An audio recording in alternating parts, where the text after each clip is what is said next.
So let's talk about the fact that I wanted a booth in a flea market, antique mall like type setting. So I went all over the place in Indianapolis looking for a booth.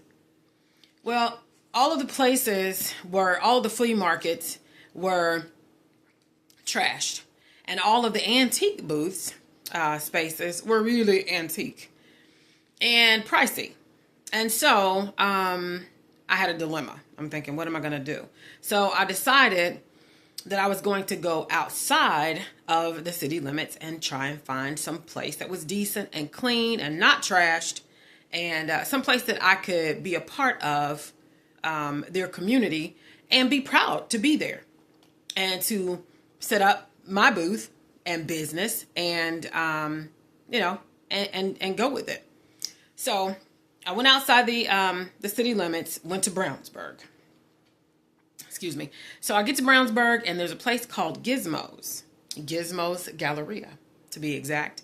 And it's on Main Street. And so it's over there in the old Marsh Plaza, where the Marsh grocery store used to be. And so I went over there and checked them out. And they are very clean, very well organized, very well managed, and I was very, very pleasantly surprised. So I signed a contract with them. I know, a contract, right? But I did because that's what they have as a contract for their vendors. And so I signed a 6-month contract with them for a booth space.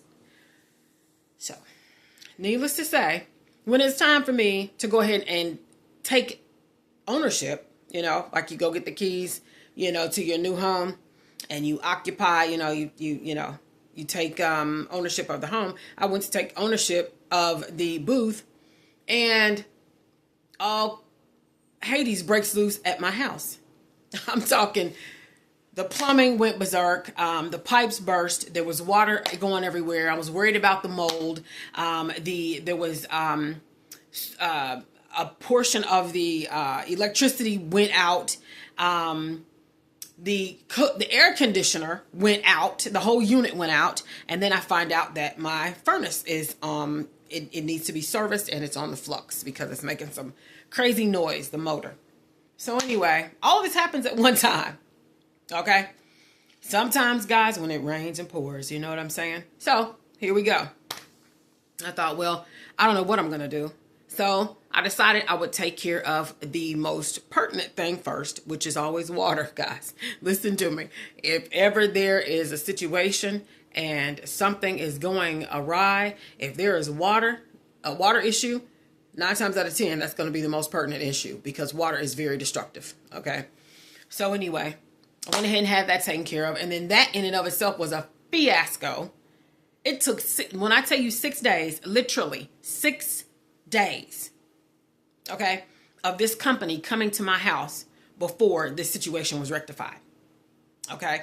And then once they got that rectified, finally, okay, what ended up happening was they found out some more stuff that is going on at my house. So clearly I don't have a new house. Okay. My house was built a long time ago. Okay. It's older than I am. All right. So, and you see all the gray in my hair, but I ain't complaining. I'm enjoying myself. So, and living my life. And I'm like I said, I'm having a good time. So anyway, bottom line is Gizmo's Galleria. I set up over there, but I didn't have time to do anything at the beginning of the month. So I didn't get in there until the 5th of October. Okay. So it was October this month when I took ownership of this space. Okay. My little piece of pie in the building. And so there was not much in there. It was sparse, and I have pictures and things, and I did document to show you guys how I was coming along as things progressed. And so like the following week after the whole 6-day ordeal with that plumbing company, God bless them. I love those guys though, because they hung in here with me, and I hung in there with them. And so we worked together, and we got that thing fixed and figured out. And I'm so grateful that it ended up the way it did. And we're still friends, and I will still do business with them. So anyway, yeah. So you'll be seeing, because I will be posting all of the videos and things, the images of the progression of my booth, the setup until today, which is pretty freaking awesome. And I did it all myself, y'all. I did everything myself.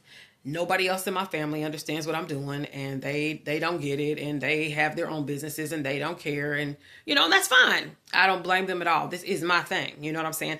Furthermore, they would probably only be underfoot, okay, so to speak. And I just want things done a certain way. I'm just that way. Certain things have to be done a certain way, and so I don't mind doing it myself. I'm enjoying it. Okay. So I just wanted to make a video today and let you guys know that I actually did do something. Okay. After being a single mother for 34 years and then becoming an empty nester, I was lost. I'm like, what do I do now? You know what I'm saying? What am I going to do with myself? So I started, of course, when COVID came, a lot of people were doing renovations and DIYs and all kinds of things at the house. And so I was one of those people. And I found that I found that I'm really good at this stuff. And the craziest thing about it is I'm an artistic person. I love the arts, all of the arts. I've always been a creative being. And the thing is, interior decorating was the last frontier for me as far as artistic, the artistic realm is concerned. And there's a reason for that. It's because it intimidated the crap out of me. I felt like I could not do it. I felt like anytime I tried to put together a room, I felt like I was fumbling. I didn't know where to start. I didn't know I didn't even know what my aim was. But when I sit down with art, a project, I know what I want to end up with. You know what I'm saying? And I already know the game. I got a game plan already about how I'm going to get there. But with interior design and decoration, oh honey, forget it. I mean, I was horrible. And I just felt defeated. And I felt like, you know what, anytime you're not good at something, when you're good at something, you run toward it. But when you're not good at it, you're out of here. You're like, I'm out of here. You know what I'm saying? It just makes you look bad. You know what I mean? It's just like, your percentages for wins and losses, are tanking. You know what I mean? So, you definitely don't, we definitely don't as human beings. I know I don't, gravitate toward things that I don't do well a lot of times. And this time I decided I was going to hang in there because I started looking at my house during COVID and I was like, this your house? This ugly. This is ugly. It's pitiful. It looks terrible. It looks like nobody cares. I mean, what are we doing here? Clearly nothing. But something needs to be done. And that's when I decided, I said, you know what? I sat here and looked around. I was like, you know what? I'm going to get up and I'm going to do everything I can with my two hands. Everything I can do with these for myself. That's what I'm going to do. And so I went through here and touched every single room. First of all, I painted the whole house. Painted the inside. And then I started making things to decorate my house. And just started thrifting. I took everything out of the house and took it to the Goodwill, okay? And just dumped it off. I spent days just going through here, just sifting through everything and just taking stuff out of here and making space for new stuff. And that's when I started thrifting. And I just found that I loved it. And the craziest part about it is my mother used to thrift. She was nuts about it. I mean, bananas, okay? And I would be like, I came from a 2-parent home, so it's not like we were hurting, much. We were not Rockefeller by any means, so I'm not even trying to, look here, okay? Come on. Nobody's saying that. But what I'm saying is we weren't missing no meals and we was all right. You know what I mean? My father saw to it. He, nobody's perfect, okay? But the one thing that old Southern boy did do was take care of home, okay? I don't care win, lose, tie, or draw. He took care of that house. So, my mother would go thrifting. And she would go thrifting so often and come back with stuff that she would have to hide it. She would hide it in her car, in the trunk, And then when he would go to work and if she was going to be at the house, she'd ease it on in, and take it and put it in the back of one of the closets that he never went in, And then after some time, she would ease it on out and place it in the house and put it out somewhere. And he'd say, where this come from? You know what I'm saying? I wonder that old thing. We've been having that, So, but I never understood her going and buying people's what I call junk.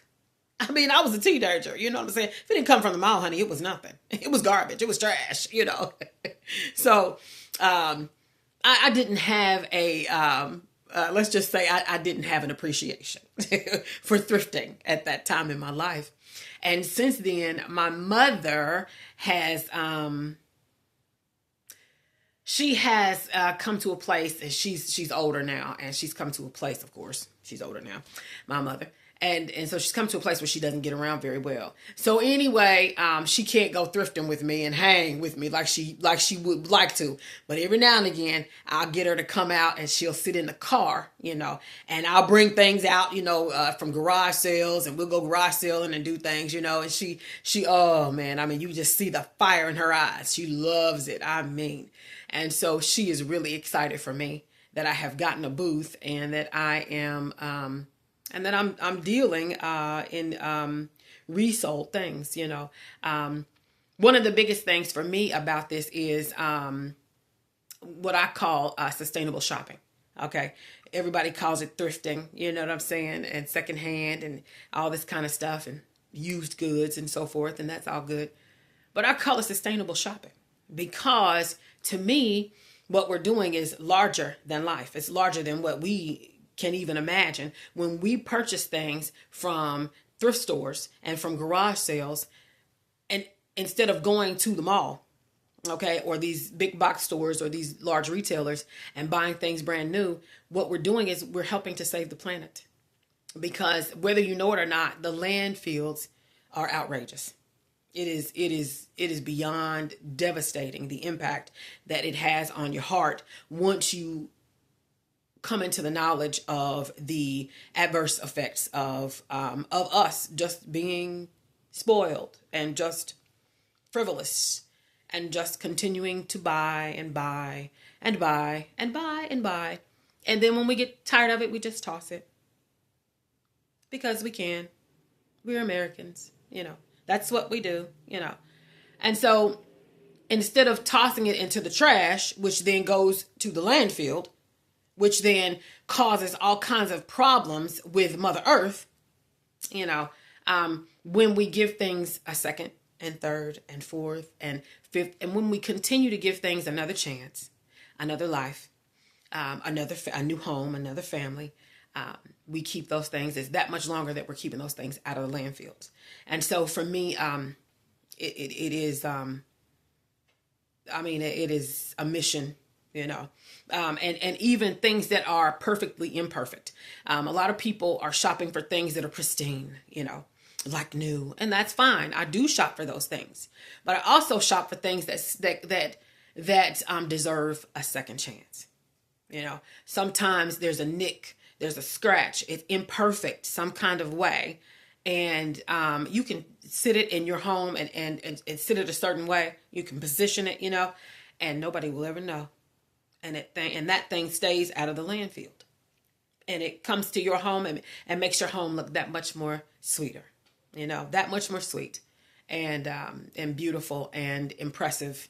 And it speaks that much more to who you are, your character, your personality. So your style. So yeah.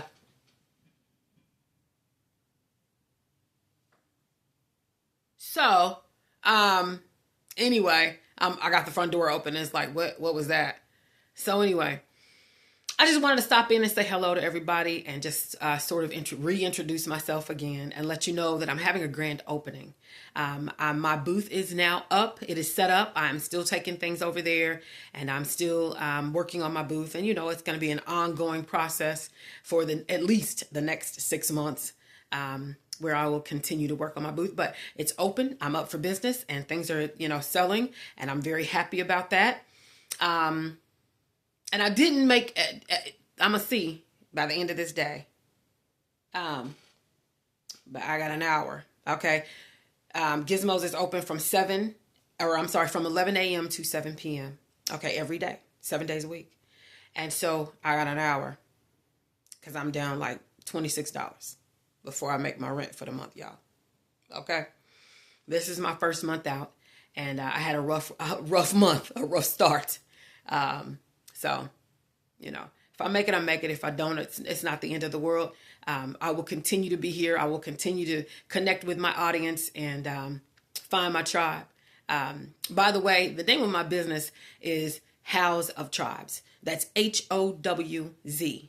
HOWZ of OF TRIBZ. TRIBZ. TRIBZ. I don't know. Just trying to do something different so that when you go on the internet and you look it up, you get me. Okay. So HOWZ of TRIBZ. And I think that I'm going to call my booth TRIBZ.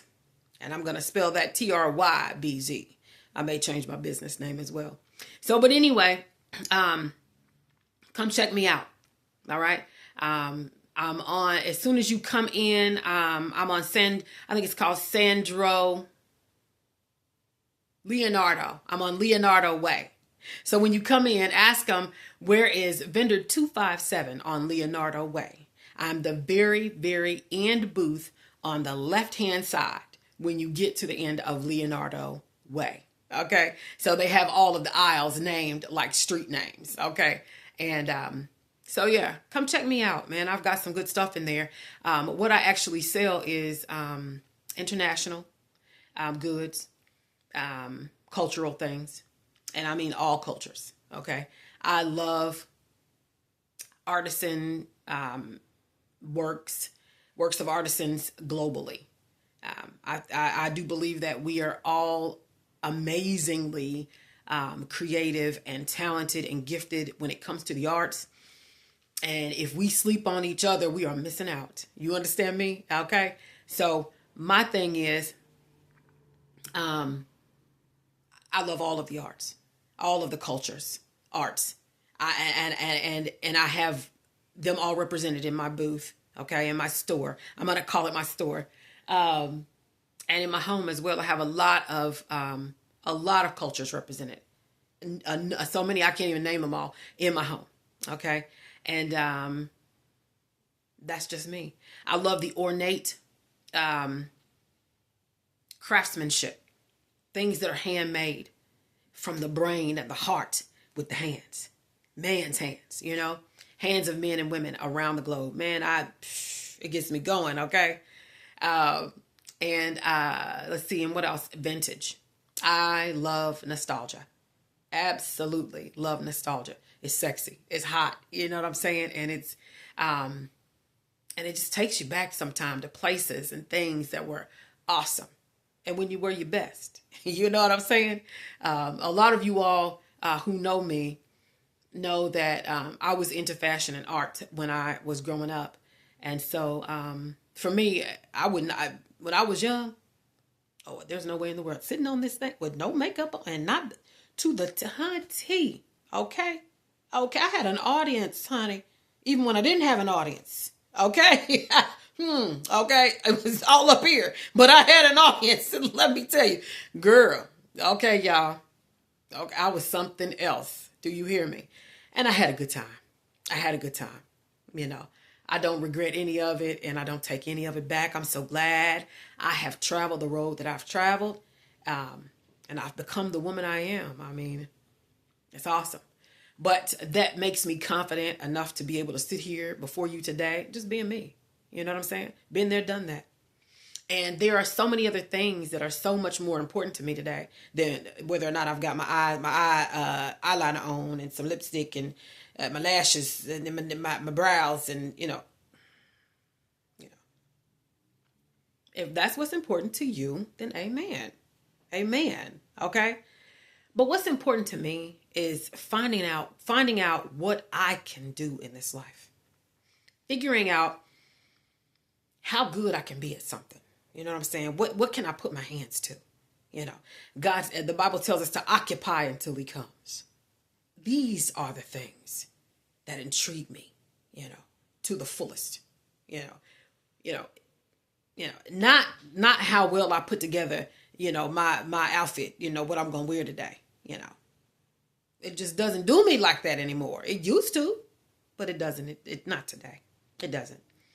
I'm gonna be honest with you. I really was wearing myself out, and I was not going to get online because, I've gained weight and I'm older now. My hair is gray, and I don't wear makeup like I used to, and I don't dress up, and I don't put myself together, and I don't look here. I'm gonna put on some jeans. You know what I'm saying? I'm gonna put on the top. Look here. I'm gonna just be me. I'm gonna be the me that I have evolved into being. That's all I'm gonna do, and I'm not gonna do anything more. And I'm not gonna do anything less. I'm just gonna be me, the me that I am today. Okay, the authentic me. Love me or leave me, baby. That's how I see it. And know that I love everybody. That's just who I am. That's who I am. I love everybody, and I do my best to apologize when I've done wrong. Try to make things right, because I understand that this ain't it, y'all. This ain't it. And I ain't gonna preach. But you have to answer for what you do and what you don't do down here. At some point, you're going to have to answer. We all going to have to answer. My grandmother used to say it's a debt we all have to pay. Okay? So know that. And start living by it if you're not right now today. If you made some mistakes, nobody's perfect. And don't let nobody make you feel bad because you messed up. So, I didn't do it on purpose. You know what? Maybe you pissed me off, and maybe I did do it on purpose. I don't know. But fact of the matter is, I'm big enough to come back and say, yeah, I screwed up. I'm sorry about that. And you know what? I'll try to fix it from here on out. But that's just me, y'all. That's all I'm saying. It's just me. I'm just here being me. I'm not gonna be anything else. Okay. So that said, again, Gizmo's Galleria, HOWZ of TRIBZ, HOWZOFTRIBZ. Come see me. Main Street on Leonardo Way. At the end of the aisle on the left-hand side. Peace. See ya.